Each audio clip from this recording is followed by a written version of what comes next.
There's been strong opposition to building the facility at Blind Bay. Locals and elected officials are in lockstep against the location. 7 News reporter Zach Grady has the latest. A standing room crowd showed up Wednesday night for a public forum. The topic on everyone's mind? Custom and Border Protection, specifically not wanting them to put a new facility at Blind Bay along the St. Lawrence River. The town of Clayton and this town board stands behind you folks 100%.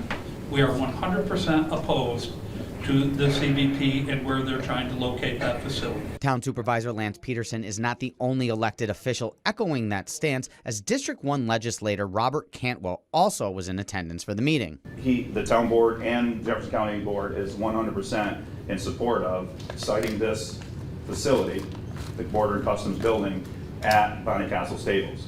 110% against Blind Bay. Even with a unified front from the town and the county, residents were still quick to express their concerns over the continuing push for the Blind Bay location. This project the Border Patrol is talking about is ludicrous. It doesn't fit. This is a neighborhood area.